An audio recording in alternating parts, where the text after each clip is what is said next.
Hi everyone. So in this video lesson, we will be discussing Unit 10th TG set, UGC Net AP set English Paper 2 topic Research Methods and Materials in English.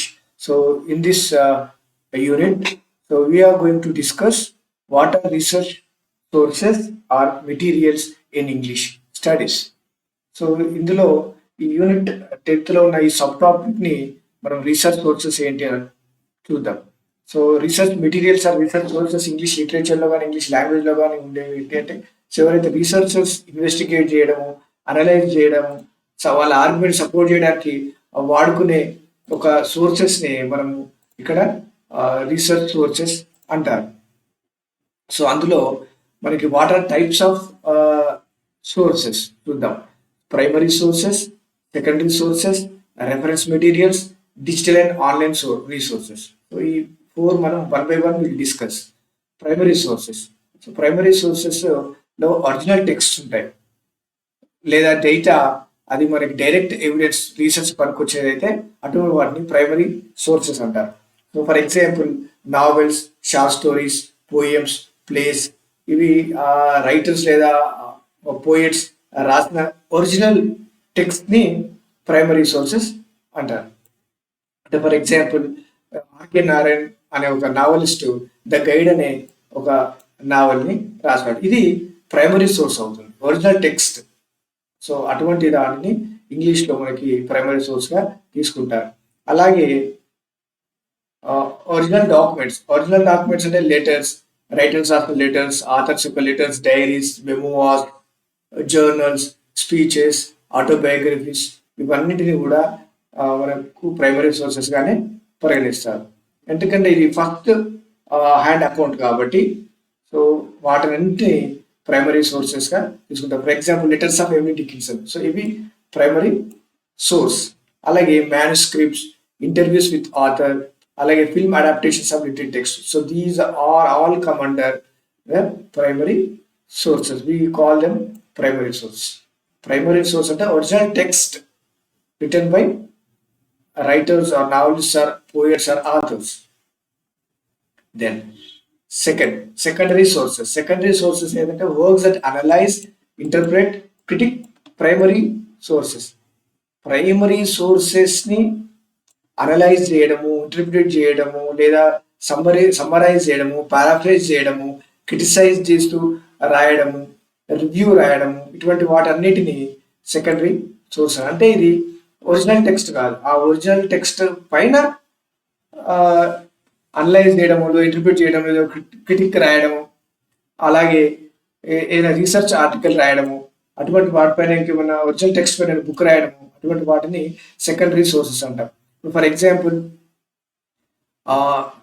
Exploration of dynamic and stoic character in the guide by R K Narayan. ఇది IJNRD అనే జర్నల్లో publish అయింది. So ఇది ఒక secondary source. ఇది ఎందుకు ఇది secondary source అంటే the guide అనేది ప్రైమరీ సోర్స్. ఆర్కే నారాయణ్ రాసింది, ఇక్కడ ముందు చూసాం మనం. So this is the guide ఇది this is primary source, original text, original novel. దీనిపైన ఇక్కడ ఒక రీసెర్చ్ ఆర్టికల్ రాశారు, exploration of dynamic and stoic character. So ఇది ఏమవుతుంది, సెకండరీ సోర్స్ అవుతుంది. అలాగే synopsis, reviews, summaries, biographies of authors, scholarly reviews, essays ఇవన్నీ కూడా సెకండరీ సోర్స్. అలాగే థియరిటికల్ టెక్స్ట్. సో ఏదైనా రీసెర్చ్ కి ఏదైనా ఒక లిటరీ థియరీ తీసుకొని రీసెర్చ్ చేయడము, దానికి సపోర్ట్ గా తీసుకోవడం, అంటే ఫెమినిజం కానీ, పోస్ట్ కొలోనియలిజం కానీ, సైకాలజిస్ట్ కానీ, మార్క్సిస్ట్ లిటరీ థియరీ కానీ, సో ఇలాంటి థియరీస్ ఏమైనా తీసుకొని వాటిని వాటి హెల్ప్తో రీసెర్చ్ చేయడం, ఇటువంటి అన్నింటిని కూడా సెకండరీ సోర్సెస్ అంటారు. అలాగే థర్డ్ రెఫరెన్స్ మెటీరియల్స్ అంటే ఈ రీసెర్చర్స్ కి ఒక ఫ్యాక్చువల్ బ్యాక్గ్రౌండ్ కానీ తర్వాత జనరల్ ఇన్ఫర్మేషన్ ప్రొవైడ్ చేసేది రెఫరెన్స్ మెటీరియల్స్. సో ఏంటి రెఫరెన్స్ మెటీరియల్స్? జనరల్గా రీసెర్చర్స్ కి ఇంగ్లీష్లో డిక్షనరీస్ ఉంటాయి, థెసారై ఉంటుంది, encyclopedia and literary companions and guides, bibliographies. So these are very important, bibliographies and indexes. So we reference material. అలాగే digital and online resources. Digital and online రిసోర్సెస్లో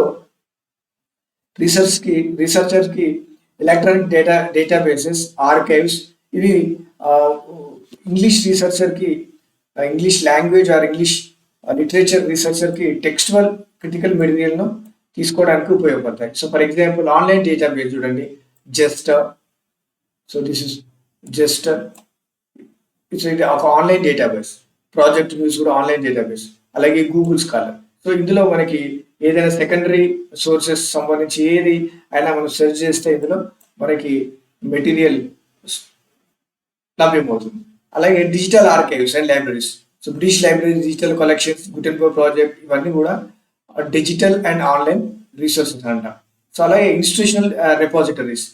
so ఇవి for example Shodh Ganga is ఇది. So repository ఇది reservoir of Indian thesis. So ఇండియాలో జరిగిన research అంతా కూడా ఇందులో save చేసి ఉంటుంది. సో రీసెర్చర్స్కి ఇది బాగా హెల్ప్ఫుల్ అవుతుంది. సో ఇవన్నీ ఇన్ఫ్లిబినెట్, ఈ లైబ్రరీకి సంబంధించిన ఈ బుక్స్, ఆన్లైన్ స్కాలర్ రిజల్ట్స్, ఇవన్నీ కూడా digital and online resources. So these digital and online resources also come under secondary sources. So ఇవన్నీ కూడా సెకండరీ సోర్సెస్ ఉపయోగపడవచ్చు మనకు. అలాగే కొన్ని టూల్స్ తెలుసుకుందాం, ఆన్లైన్ టూల్స్ సైటేషన్ కోసము. సో వర్క్ సైటెడ్ కోసం ఉపయోగించేవి రెఫరెన్స్ మేనేజ్మెంట్ టూల్స్ అంటాం వాటిని. రెఫరెన్స్ కోసం వాడే టూల్స్, ఆన్లైన్ టూల్స్. అందులో very important EndNote, Mendeley, EasyBib, these are all citation tools. So అలాగే సైటేషన్ మెషిన్ .net ఉంది. ఇది ఒక free MLA citation generator. MLA Modern Language Association. ఇది ఎక్కువగా ఇంగ్లీష్లో లిటరేచర్లో రీసెర్చ్ కోసం ఈ MLA స్టైల్ను వాడతారు. So MLA style author name, surname, then author name, then book name, ఇలా ఒక ఆర్డర్ ఉంటుంది. ఆ ఆర్డర్కి ఈ సైటేషన్ మెషిన్ మనకి చాలా హెల్ప్ చేస్తుంది. సో అందులో మనకి ఇన్పుట్స్ ఇస్తే ఇది ఆటోమేటిక్గా MLA 9th edition. So MLA 9th edition ప్రకారం అది ఆర్డర్లో పెట్టి ఇస్తుంది. సో దీనివల్ల మనకి రీసెర్చర్కి బర్డెన్ తగ్గుతుంది. సో మాన్యువల్ వర్క్ చాలా తగ్గుతుంది.